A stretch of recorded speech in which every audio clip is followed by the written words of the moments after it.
a wedding plan, carrying me name to Obia man. All you. Greetings from Castle Goring, from Nikki and from me.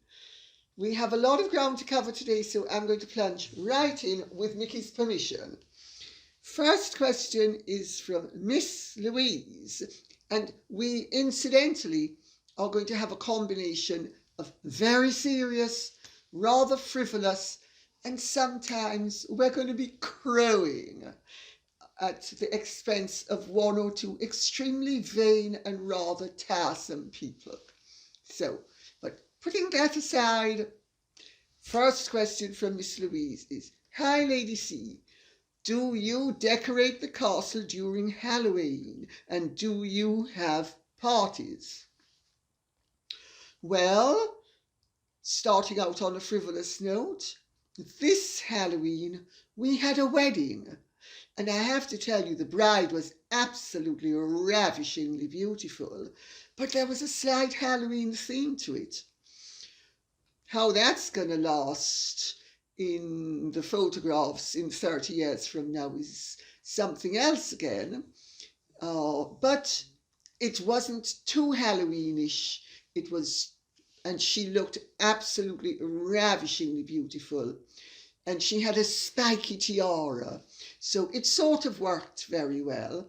A lot of the guests were in black, all lovely young people.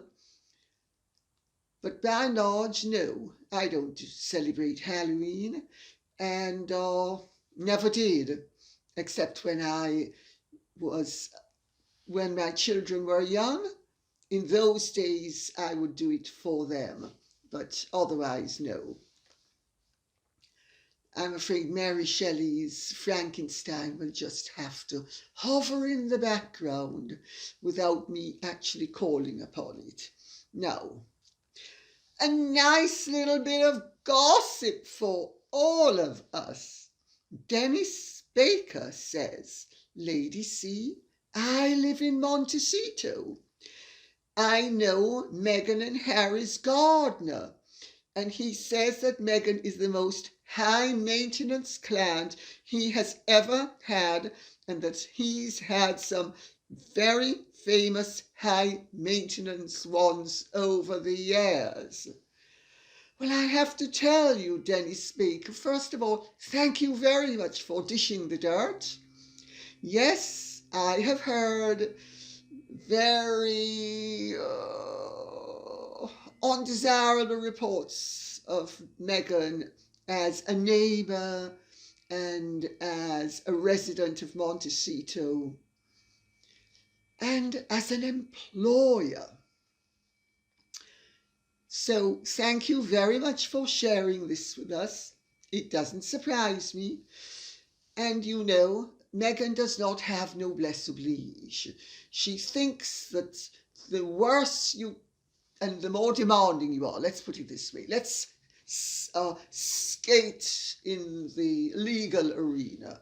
The more demanding she thinks that she is the classier she is, the more important she is, and she's going to let everybody know how important she is. Now you have to do this, you have to do that, you have to cut this, you have to... No, that's not up to my high standards. No, you know, you're just not classy enough for me. You're letting me down. Yes, I gather that is her modus operandi. Thanks for the little gossip. Interested Party says, Lady C, did you see Catherine and William at the COP26? Didn't they look great? Yes, I saw them. She's very dressed down. She is in black trousers or very dark trousers. I think it was black. And she very pared down, very dressed down. Because it's a serious and weighty matter. She's not in anything colourful. You know, you could almost say she's dressed to be in mourning for the state of the world. I think it's a worthy thing to try to get governments all over the world to clean up their act and to stop damaging the planet. I think it would be a lot more effective if everybody was on board, and two of the greatest polluters have not condescended to come, namely China and India. So, it's rather like saying, if you puncture the balloon on the north side and the south side hasn't been touched, the balloon is still going to float. No, it's not. But let us see what happens. I mean, there was that girl, Greta Thunberg, I think her name is, who, I have to tell you, I do not approve of being lectured by 16 and 17-year-olds whose ego far exceeds their understanding. I do not think that it is anything but remiss that everybody can be enthralled to this demagogue. That's my sentiment. I think she is divisive, and I think she is offensive, and I think there's nothing wrong with having good manners. And certainly there's nothing wrong in having respect for those with whom you do not agree and treating them accordingly. Her invective, her abusiveness is completely unacceptable in a civilized society. Mary West says, the problem with Meghan and her PR team is they think us middle Americans believe everything written in rags.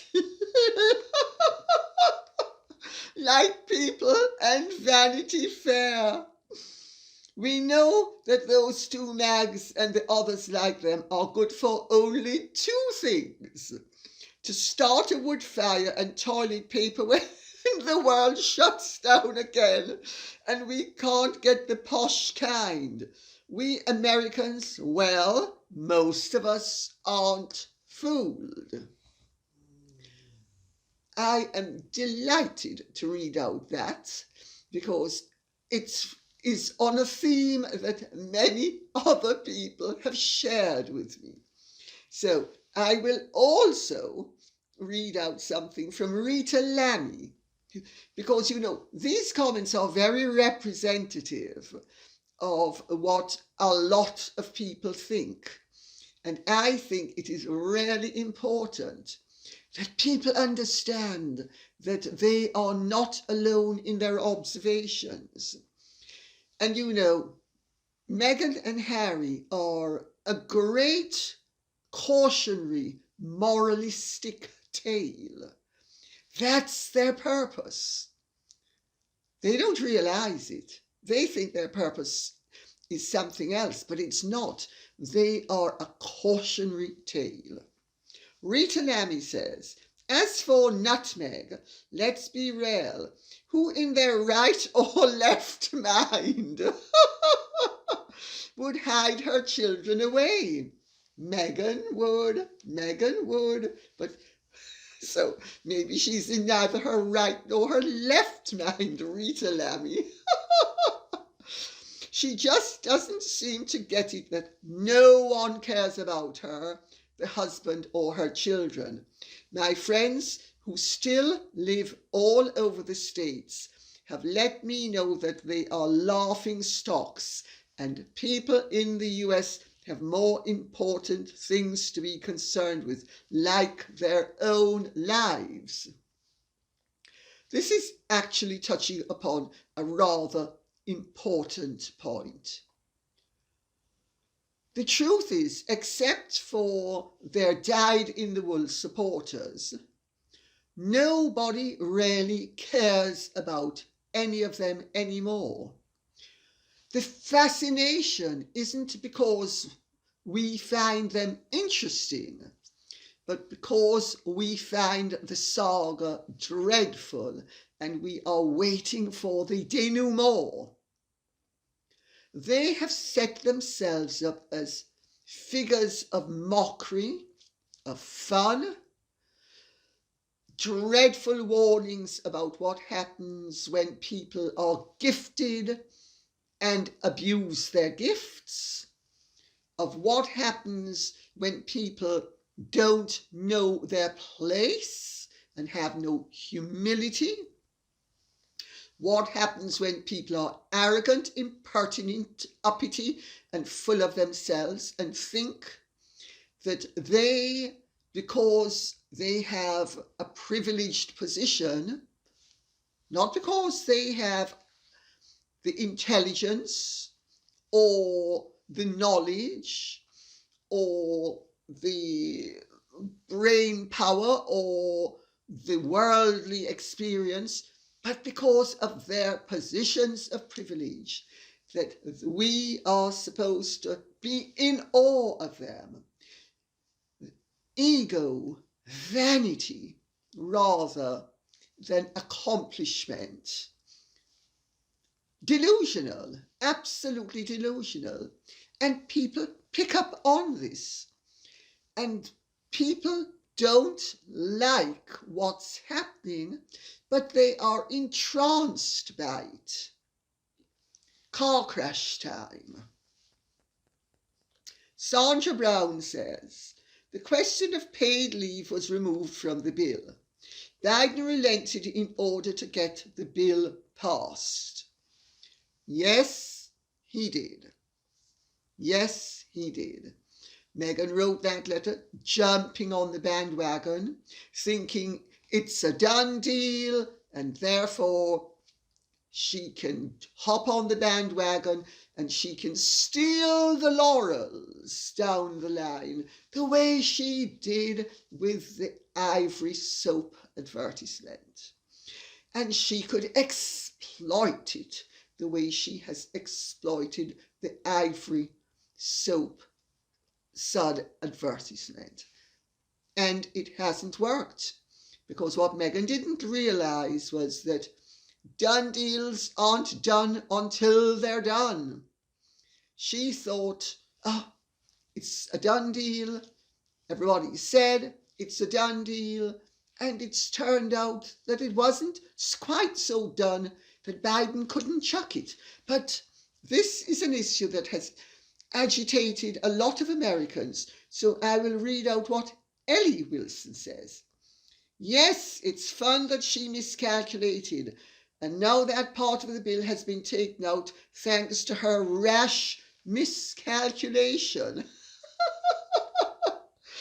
Pelosi and Schumer would never let that woman take credit for something they worked at.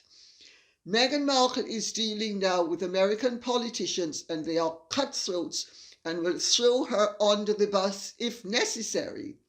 She needs to tread very carefully on that political slippery road. Well, Ellie Wilson, I am not 100% sure that what you say is 100% accurate, but I get where you're coming from. And certainly what you have said could actually be true, because Schumer and Pelosi could well have decided, but I don't think that's the reason. I think that they were happy to sacrifice it, and an incidental side effect has been that Pelosi, Schumer, and everybody else knows that Meghan can't get credit for it, that her moving and shaking as usual is misfiring. And yeah, American politicians are very cutthroat, than most politicians are. But I think in America they are rather more frank about whipping out the knife and just slitting the throat. I think they do it rather more frankly than they do in Britain. In Britain it's done more decorously. I can't really speak about the continent because I don't know enough about it. But everybody knows politics is a dirty business, and that most politicians would sooner fry their 2-day-old baby than ever suffer a disadvantage politically. Ninja Orchid says, I am of the opinion that the bill was postponed because of the meddler's letter. The outrage it caused could have backfired on the administration. Because if she would have claimed it's going through due to the letter, the outrage of political interference would have escalated. Now, many families who were going to benefit from this bill should look to the meddler's direction. That is my opinion. It's delayed because of her. Again, I cannot say that I know with any certainty that this opinion is one that I could 100% agree with. I certainly think you have a point. I certainly think that very often the devil is in the detail and things are not exactly as they appear to be. And I think you could well be right, because I have to tell you, my experience of weighty matters and big things is they usually turn on very small personal, shall we say, predilections. So I'm not saying that it's not so. I'm not saying that it couldn't be so. I certainly am happy to read it out because it adds a dimension to the debate that is worth noting. But do I agree with it 100%? Let me keep an open mind. Let's put it that way. But thank you for these comments, because they certainly plump out the picture in a very rational way. Ron Morton says, I heard on the news today that Biden personally axed Meg's request for paid family leave. He felt it was expendable in terms of trying to find some compromise with the Republicans. So Megxie needs to find her new ivory dish soap activism elsewhere.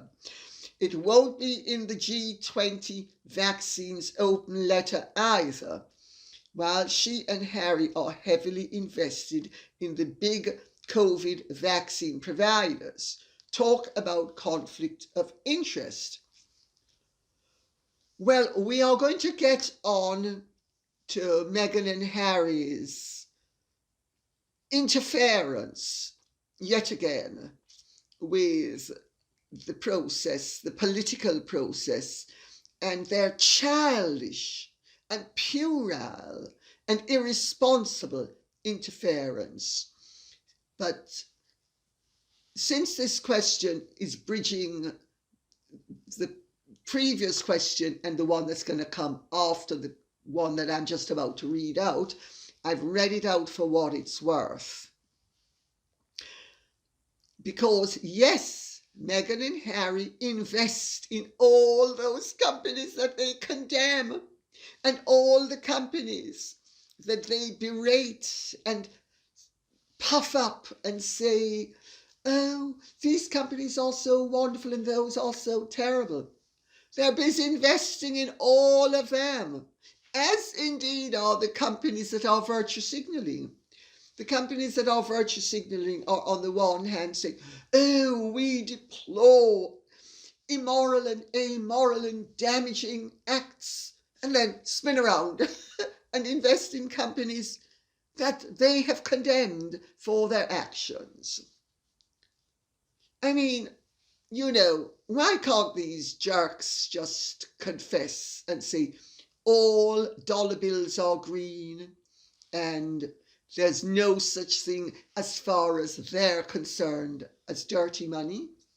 And incidentally, while I'm on that subject, let me make the point that in an earlier video, I said I condemned certain Jews who were trading with and selling armaments to the Nazis in the run-up to the Second World War and during the Second World War. And one or two people misunderstood what I was saying and thought I was berating the Jews who were used by the Nazis as slave labor. And I have to tell you, one or two people made the point that what I said was perfectly clear and that they didn't understand how people could leap to the conclusion that they did. So I just bring that in for what it's worth, because these situations are very nuanced and a lot of people will sell their soul for a buck. And I'm not one of them, I hasten to add. Derm D says, "Hi Lady C, love your show, thank you very much.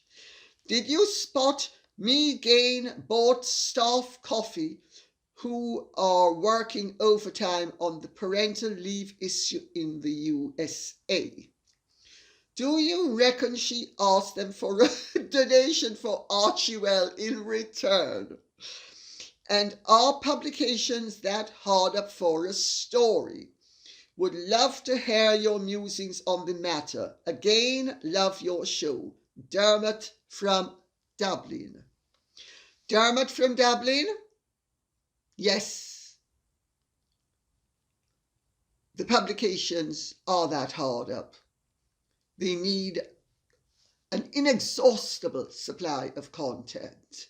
And the content doesn't have to be of any merit. It doesn't have to be meritorious. It can be meretricious. And it often is meretricious.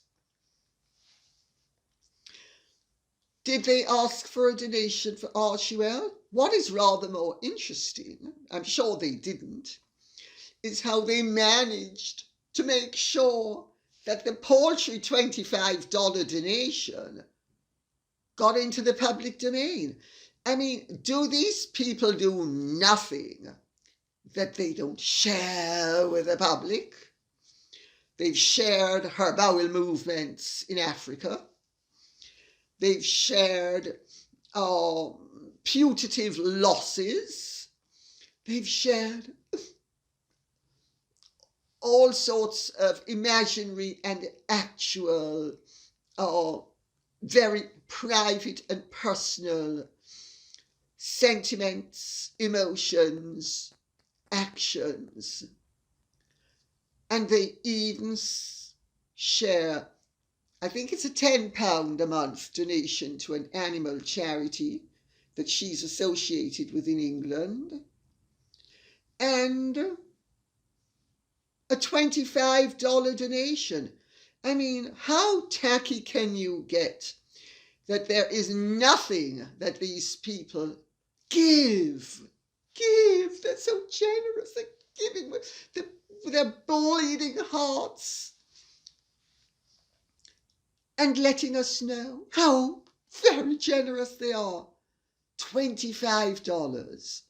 I mean, if that's not sick, I don't know what is. It's also tacky in the extreme.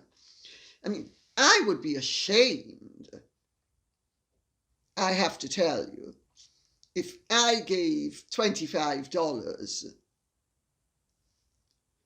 and was low enough to make sure that people knew about it. In fact, my understanding of proper generosity is when you give, you say to people, and I don't want anybody to know about it. And you make sure that they respect that, and they will respect it, because they will know that you are sincere if you are. Just tacky, I mean, honestly.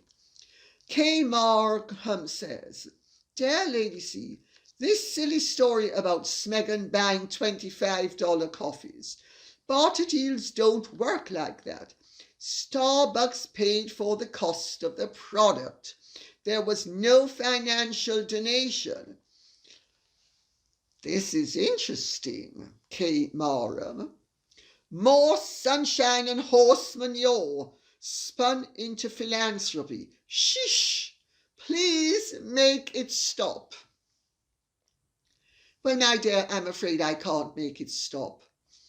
I've never had the ability to staunch diarrhea, whether it was verbal or otherwise, and I don't think I'm going to ever be able to develop that ability. And certainly where they're concerned, because they have tsunami-like diarrhea, verbal diarrhea, and flood us with their bull, to be impolite about it, on a daily basis. And it is so odious. It really is odious. I mean, these people have absolutely no dignity whatsoever. They are hawking their wares and hawking their supposed attributes in the most disgusting and distasteful way. I, for one, wish they would shut up. KY says, I have a question. Is Harry really that stupid and dumb, or is he under a black magic spell of some sort? To not see what his wife is doing and how she is exploiting him and his family. Where I live, people practice black magic to trap a lover for years. It happens and it is real. The way Harry is behaving is alarmingly dumb. That's what makes me think he is under some sort of spell. Do you agree? Well, I have said from the very beginning, and it's in my book, that he has behaved as somebody who was entranced and bewitched by her. I would not actually go so far as to say that she practices black magic, but whether she does or doesn't is beside the point. The point is, if you surrender your soul to another human being, you have relegated responsibility personally, and you are still responsible, even though you are entranced by them. You remain spiritually responsible for your actions and inactions, whether you are magicked or not, to put it that way.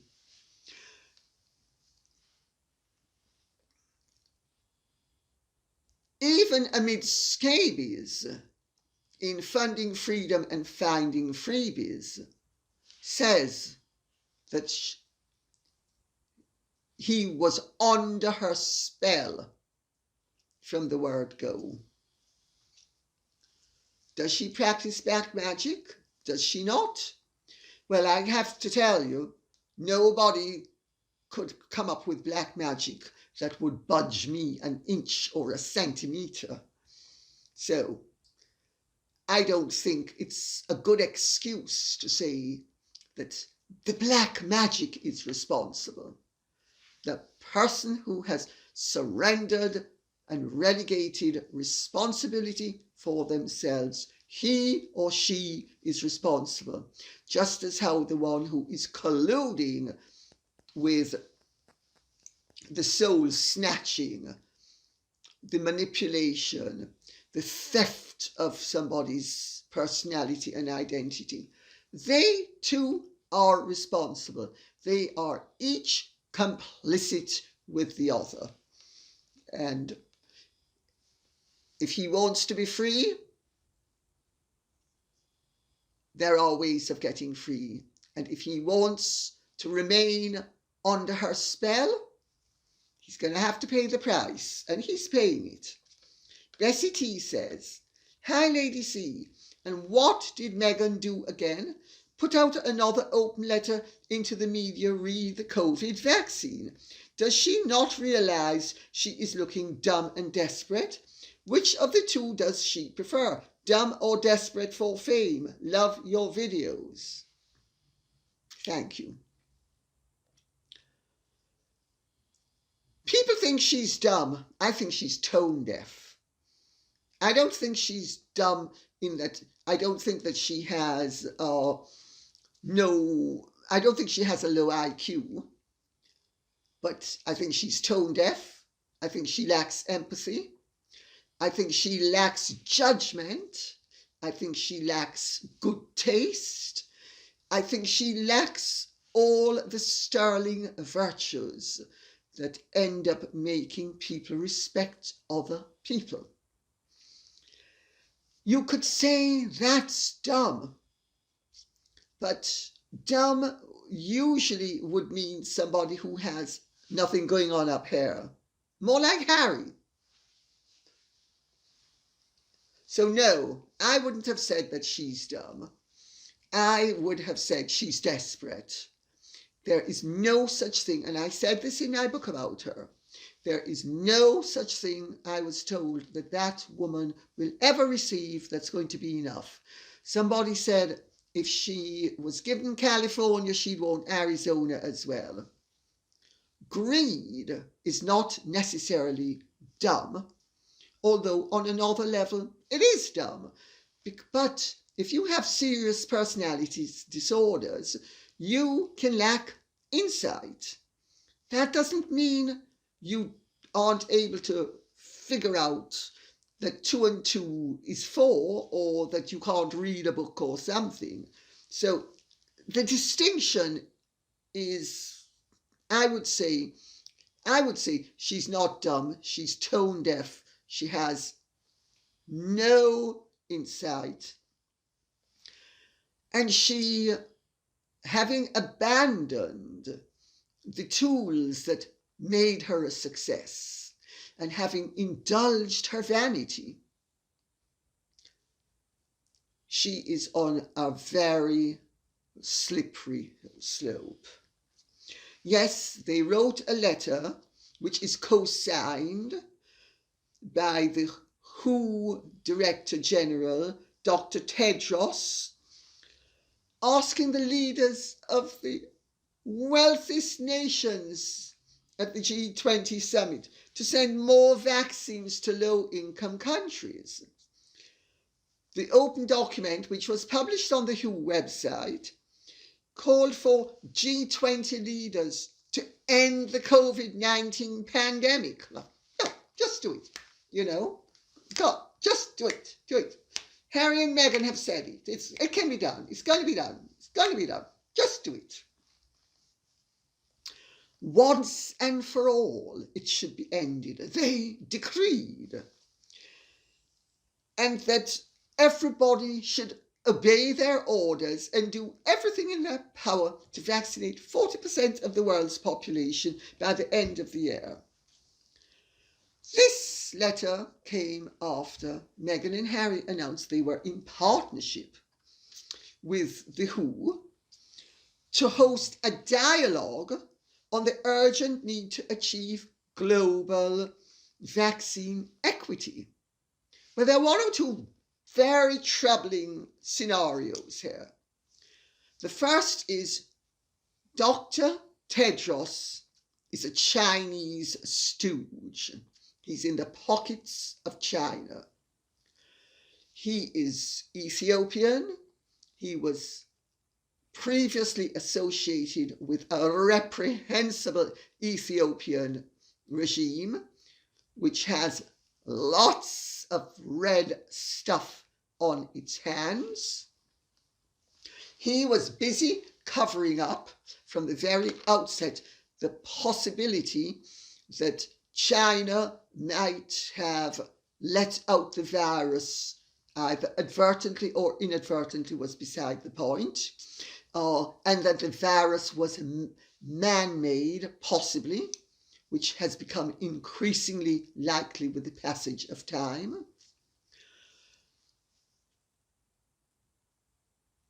They are, if you just think about it for 2 seconds, a prince of the United Kingdom and his wife, the actress. Mr. DeMille, I'm ready for my close-up yet again, and I've got to have at least 3 close-ups a week. I'm a star, Mr. DeMille. You've got to remember, I'm a star.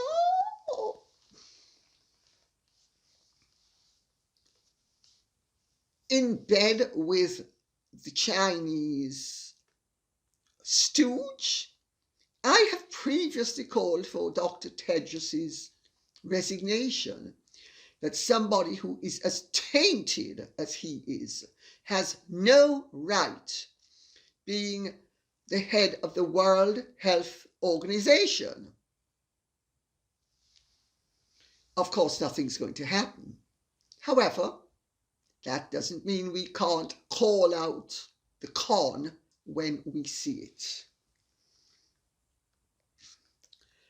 Rachel James says, I don't agree that businesses should be forced to pay for a woman who isn't their wife for having a baby that isn't their child.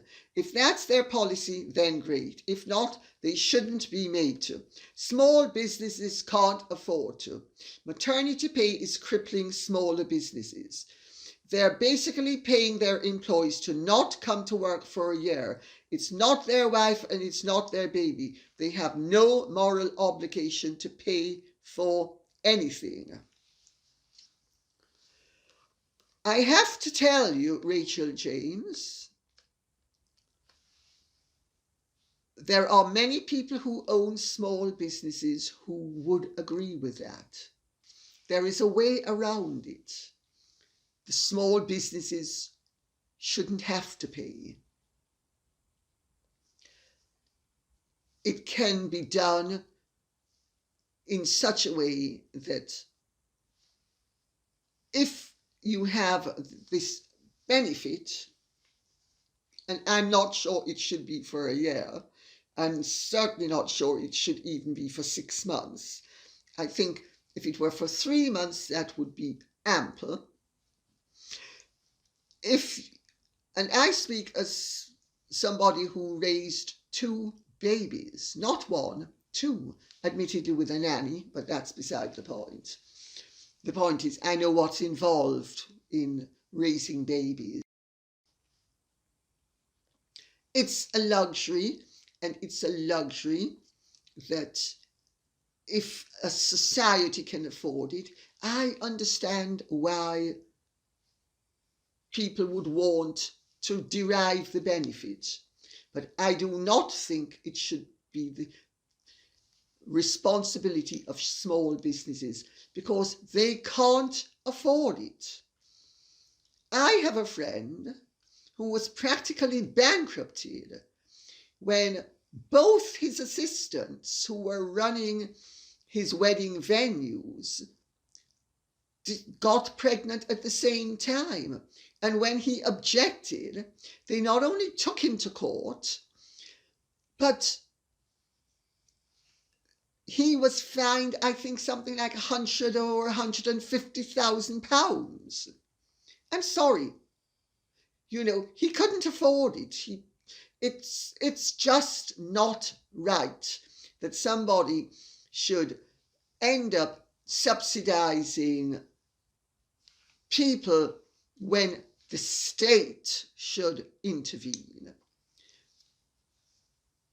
I think that there is a degree of socialization in a civilized and progressive society that is desirable. I think the first months of a child's life are important, and I get that parents may not want to go back to work. But I also get that if a company can't afford to pay 2 people, one who's on holiday with a child and the other who is working, something has to give. And I do not think it should be the pockets of the little guy. I think it should be, the cost should be spread more equitable throughout society.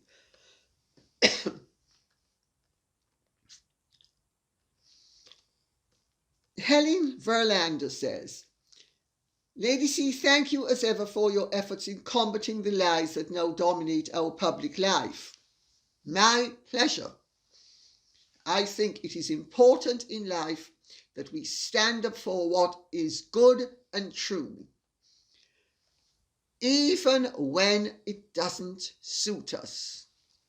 From the vantage point of Australia, it looks like the crazies are in charge in the UK and the US, spewing out their woke propaganda in every part of the culture and the economy, from policing to climate catastrophism, all at the expense of decent people in the middle and working classes. I'm only surprised that the Montecito duo are not going to Glasgow. That's the COP26, which is just starting. 2 other questions. Will the facts about Meghan's earlier life ever be made public? And will the palace's inquiry into bullying be made public, or will it be swept under the Axminster? Thank you again.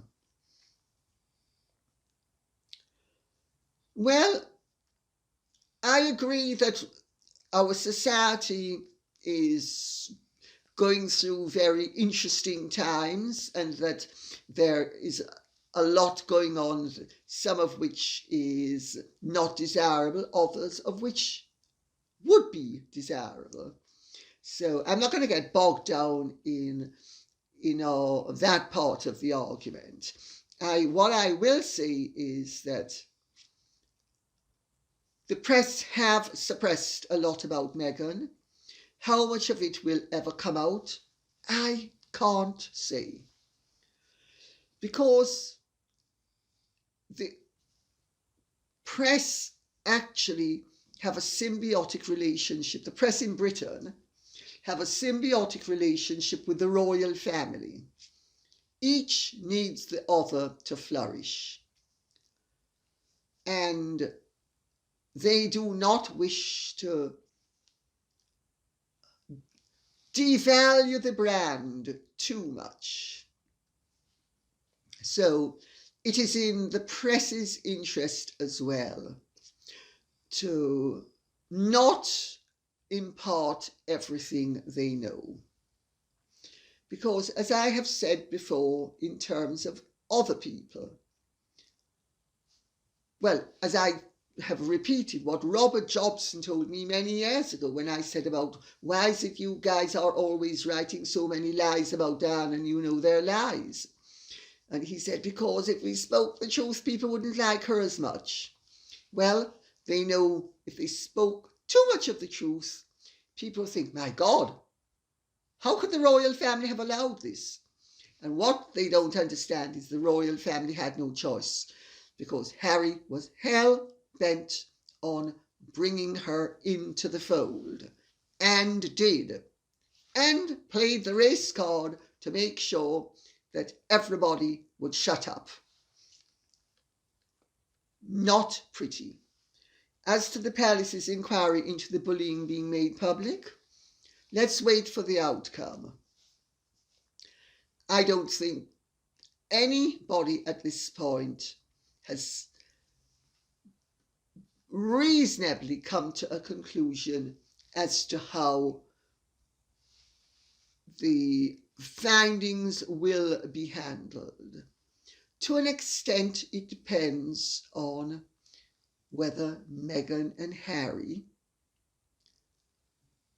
are going to be sensible or not. It's a very carefully considered option to literally unmask Meghan. And they might do it. And they most likely will do it if it turns out to be in the monarchy's ultimate interest.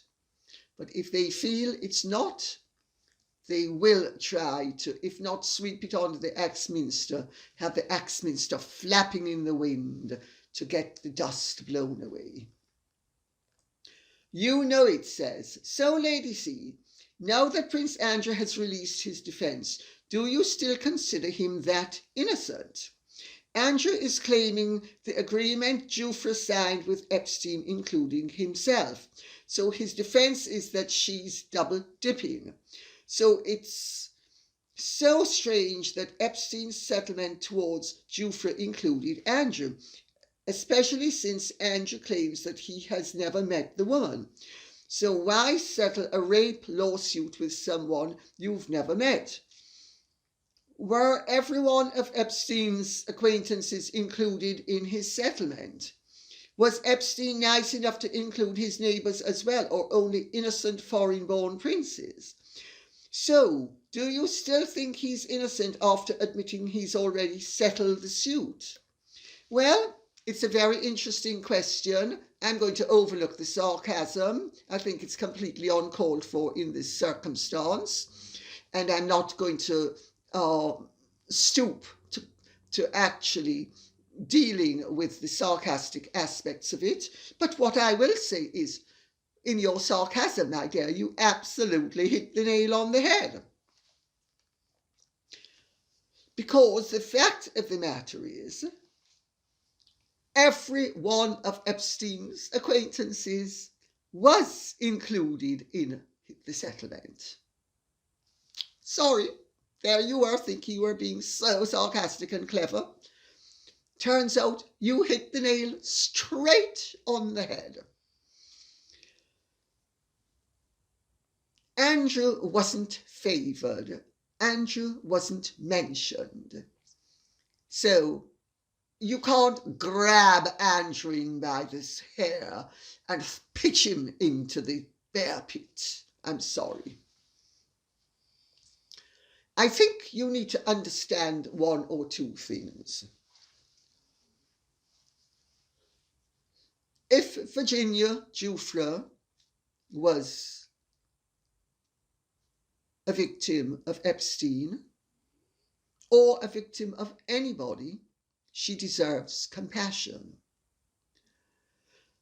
But Virginia Giuffre, by her own admission and the admission of others, which I have been into on this show previously, mentioning names, her boyfriend's sister, etc., who is mentioned incidentally, quoted, in fact, in the legal proceedings.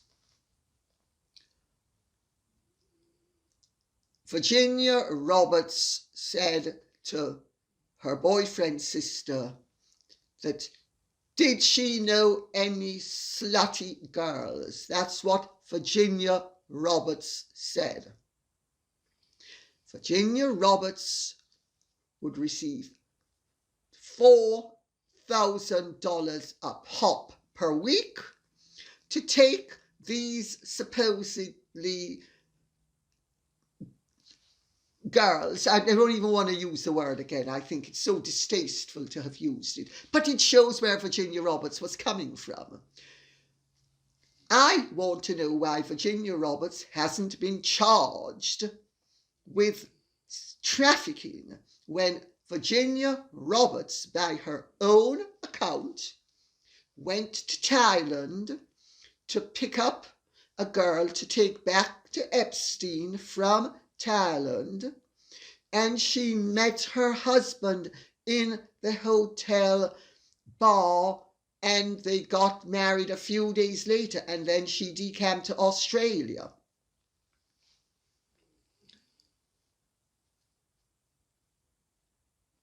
I agree with every single thing Greta has said in that riposte, in the reply to, I think, much of which I have already covered incidentally. So the only thing that's new to me in all of the 36 pages is that Virginia Roberts possibly got $151 million from Epstein to be shut up, and this is a victim.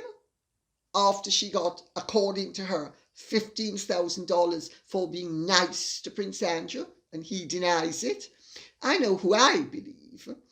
And the fact of the matter is, I don't particularly like Prince Andrew. I've met him. He's not somebody I particularly warm to. I know people who like him, and I know people who don't like him. And I couldn't care less that he's a prince. He's a person.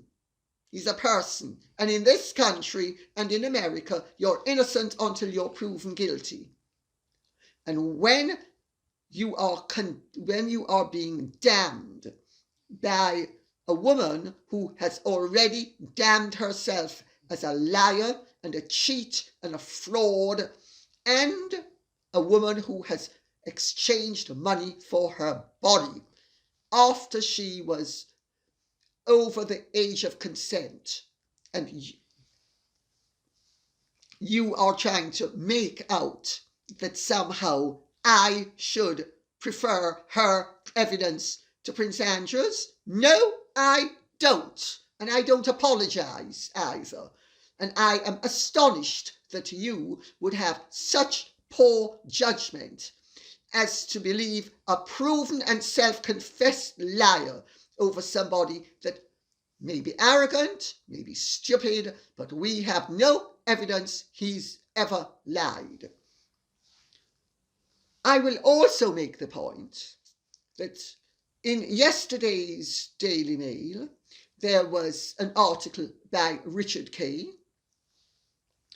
Richard Kay used to be the Daily Mail's gossip columnist. He was booted upstairs because his column was a damp squib. And he is now their royal editor, I think he's called, quote unquote. The Daily Mail and the Mail on Sunday are up to their noses in all of this. Sharon Churcher is the journalist, and she was on the Mail, and she tracked Virginia Giuffre down after she had turned her life around, ceased being what she had been before. And I'm sorry, you may think that a 17-year-old doesn't know the difference between right or wrong, and you are entitled to your opinion, but I know that as far as I'm concerned, a 17-year-old who doesn't know the difference between right and wrong is never going to know it, because a 7-year-old knows the difference between right and wrong.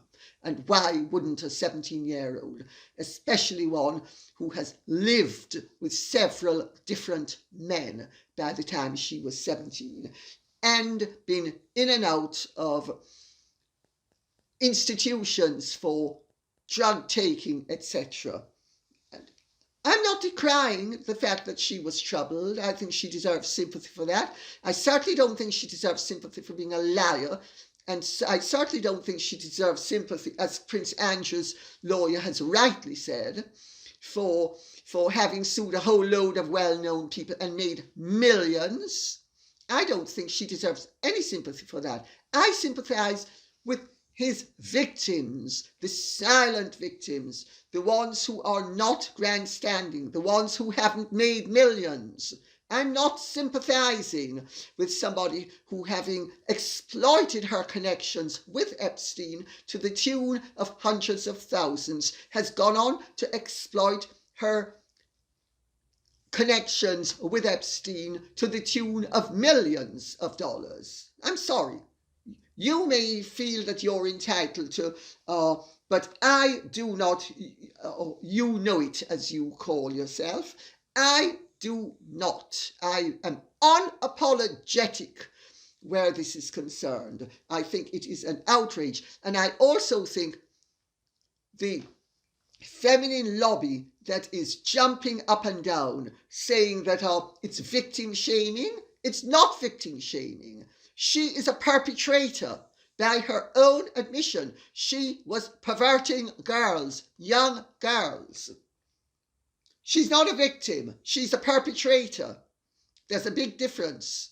You know, just because she might once have been a victim doesn't mean she remained a victim. She changed sides. And not only did she change sides, she changed sides very handsomely. Very. To the tune of millions of dollars. First of all, to the tune of hundreds of thousands of dollars with Epstein, then to the tune of millions of dollars thereafter. And I'm supposed to feel sorry for her? Well, I don't. And I'm completely unapologetic about it. And I think it's an absolute outrage that people are not differentiating, I should say, between Virginia Giuffre, who is clearly a very clever and mercenary operator, and obviously has always known which side her bread was buttered on, and was then prepared to flip as it suited her for monetary gain, and all those innocent girls who were truly victims. And I agree with Prince Andrew's lawyer. I couldn't agree more. It is deflecting from the true merits of the case where everybody else who was a true victim is concerned.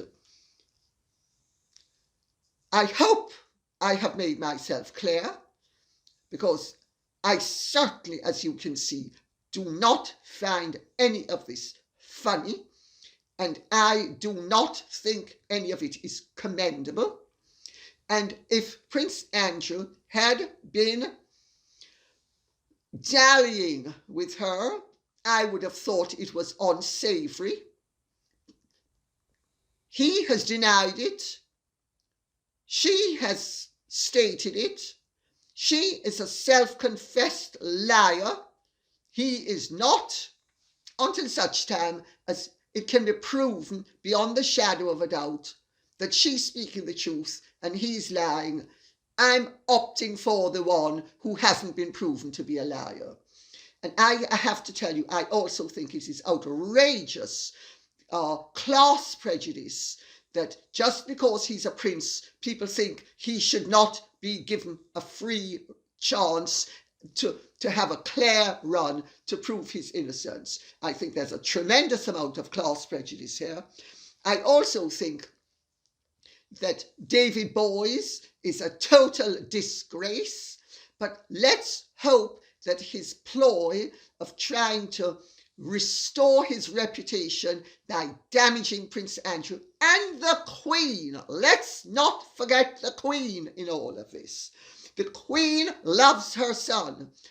The Queen supports the fact that her son has claimed he is innocent, and there's not a shred of evidence to prove that he is guilty of anything except the word of this operator. Doesn't anybody have any compassion for the Queen? And why shouldn't Prince Andrew be given some compassion? Because he's a man and because he's a prince? Excuse me, the woman is a total fraud, phony, liar, operator, and the word begins with P, pro, and I'm not going to say the rest of it. By her own admission, she was also a pro, but she wasn't only a pro horizontally, she's a pro vertically, and I think the whole thing stinks to high heaven. And I have no support for her, as I have all support for him until such time as he can be proven to have done something wrong, and he's done nothing wrong. And I have to tell you, I rarely, as a public figure as well, people have tried to blackmail me. I have to tell you, I think it is outrageous that people can play the class card and, oh, because we're not as grand as you, we should be allowed to roll you over and rape you reputationally. I don't think so. And on that note, I will say thank you very much for listening. I hope this has been of some interest to you. If it has, please like, share, subscribe, press the notification bell, and keep the questions coming in. And this matter deserves to be treated sufficiently seriously that if you have a comment, spare me the sarcasm, okay? I don't need it. I don't need it, and it's not funny, and there's nothing witty about it. Spare me the sarcasm, whoever is going to write in again. Spare me. I really don't want it. And if anybody else does it, I will just completely ignore their question or comment. We can deal with this in a proper, civilized, serious manner, preferably shorn of all class prejudice. I think the whole thing absolutely stinks to high heaven. And on that note, I will say goodbye. I'm afraid I'm not going to be able to stretch to a smile today. Thank you. Bye-bye.